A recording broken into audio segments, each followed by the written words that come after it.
Welcome back to Home Built Workshop. Today I'm working on the top and the back plates for the acoustic guitar build. We're one step closer.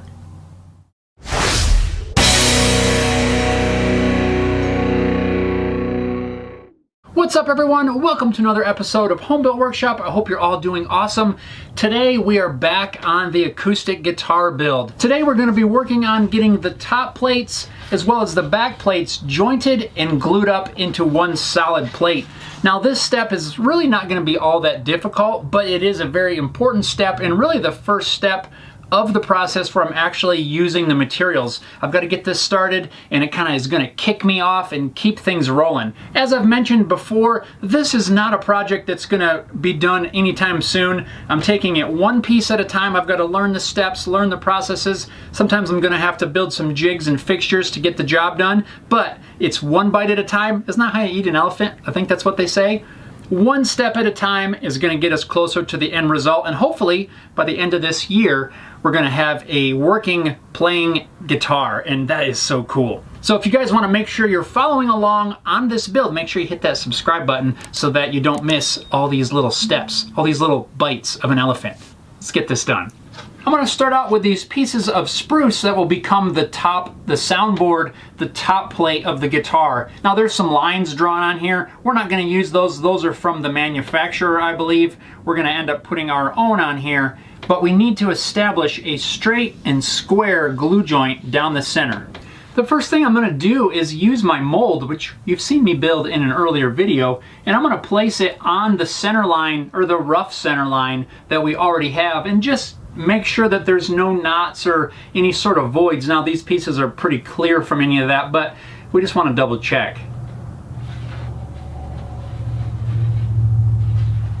So I've got it laid out, I think, about where I want to try, and I've got the mold scooted a little bit forward on the pieces because I want to try to leave a strip down at the bottom that we're going to need for some parts later on. I want to try to utilize some of this same material. Some of it's going to become some bracing and stuff later, but I want to try to leave a strip at the back. I'll just use a pencil and trace a light line around the outline of the mold. Then I'll go back and erase all those other lines.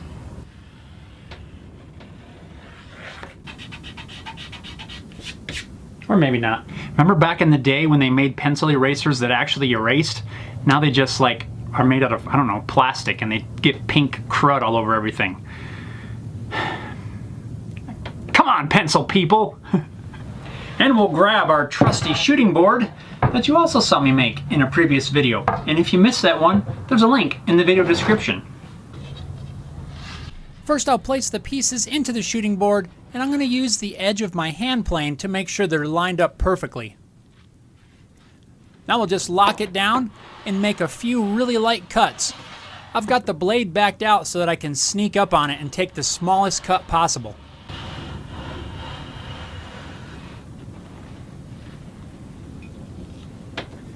Got just the tiniest shaving.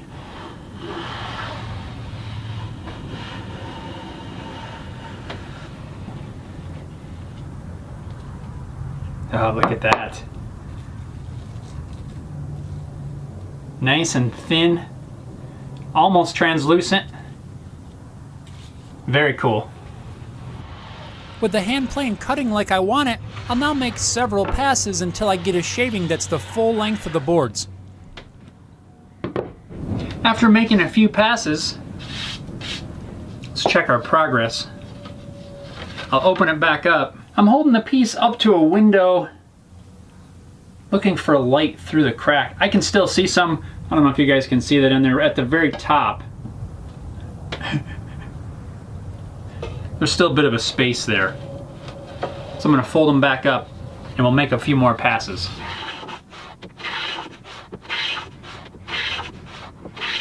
Now we're getting a lot closer. I can see a little gap here and a little gap here. So we need to remove some material just from the center.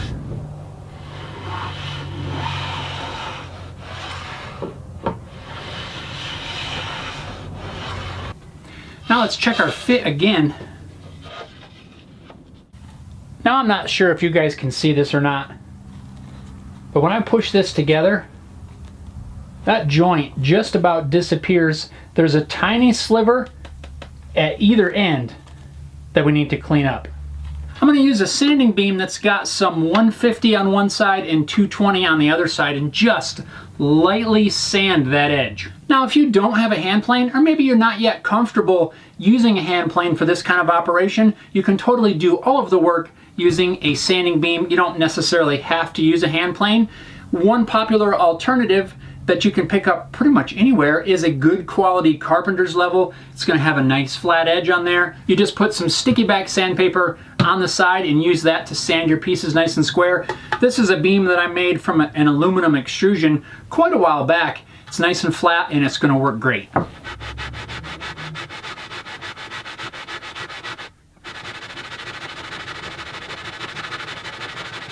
Now we'll check our work.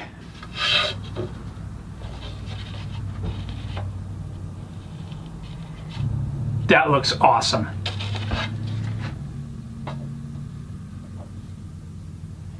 If I hold it up to the window, I see no light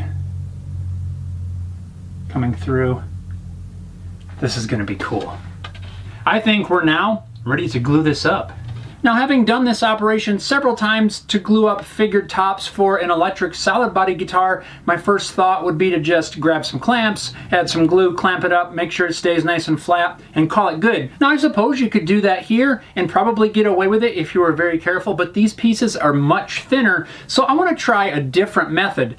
The method that I want to try for this is really simple, and it's also the method that Eric Schaefer teaches and also uses when he builds his guitars. So if it works for Eric, I'm sure it's going to work here. For this method to work, we need to have a tapered slight wedge shape to the sides. That's going to be really easy. These pieces already have a bit of chipping here, so we're just going to straighten those up and we'll glue this thing together.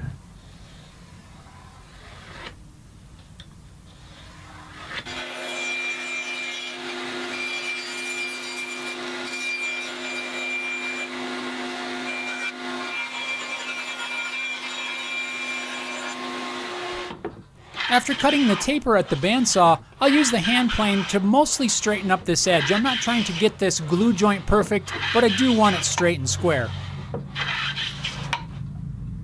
And here is the contraption that we're going to use to glue the top and the back plates together. This is a super simple clamping jig.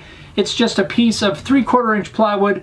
There's a nice straight cleat glued and screwed along one side. And then we have another board here that's going to act as an adjustable fence where we'll be able to account for the taper that's on our pieces. Since the taper can vary, it's really not important. We need to be able to adjust this. Now, really, this could be a separate stick of wood that you just clamp into place. And that's what I'm going to do. But I have added a bolt to the center really just to keep the fence attached to the jig because, well, I'd lose it and probably use it for something else. All we need to do is set our adjustable fence to match the taper we cut on the top.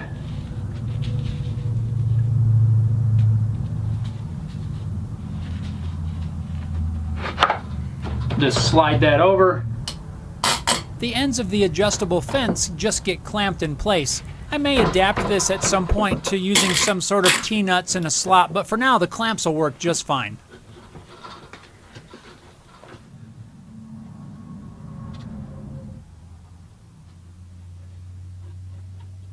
After applying some glue, I'll lay the pieces in place on the jig. A piece of wax paper goes over the top to help prevent squeeze out from sticking to the heavy block. The block is just used for weight and helps keep the pieces nice and flat. Now I'm going to use a block of wood and just tap these pieces right along the glue joint, and that is going to wedge them into place, forcing them together. No clamps necessary. Well, except for those.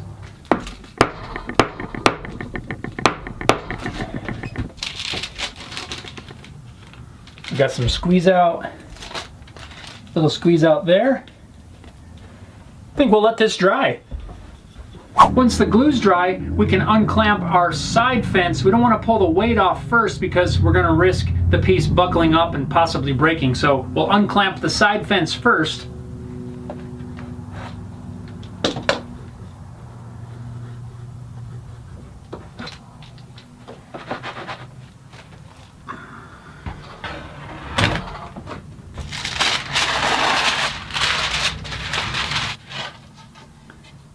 And there's our top plate. We do have a little bit of squeeze out on here, but we're gonna thickness this on the drum sander anyway, so I'm not even concerned with that. Now before I send this to the drum sander to get it to its final thickness, these pieces right now are at 150 thousandths of an inch.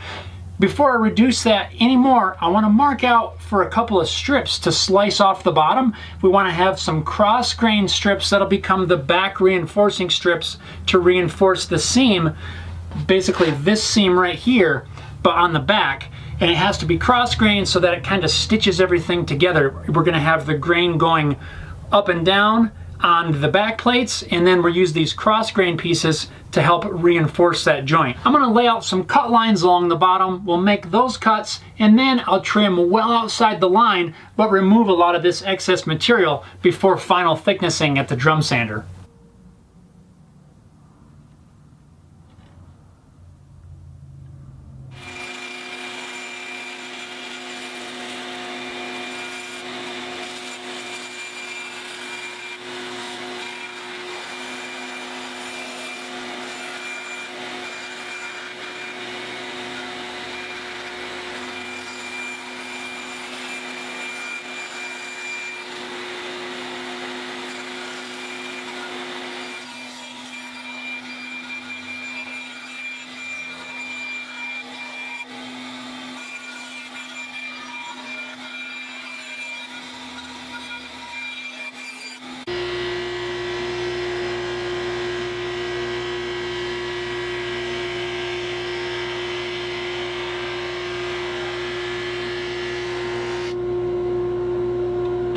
And here is our roughed out top plate, ready to move on to the next 8,000 different steps.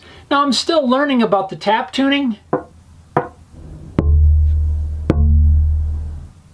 I can hear it ringing. I'm not 100% sure exactly the tone that I'm looking for, but I'm gonna call this done for now. I also used the exact same process to make this sweet looking Padouk with a little maple strip. This is the back plate. This will be the back of the guitar. Again, not 100% sure on the tap tuning, but it sounds nice and bright to me.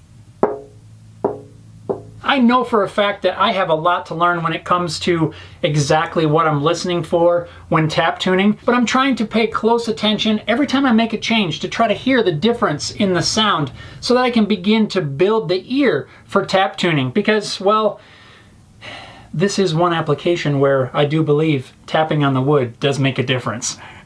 Leave your comments on that down below. I am really excited to have these two pieces together. I can already begin to envision how this finished instrument hopefully will look, and I'm really excited to finally get to the end result. I hope you guys enjoy following along as I learn the process of building an acoustic guitar. Thanks a lot for watching. We'll see you next time.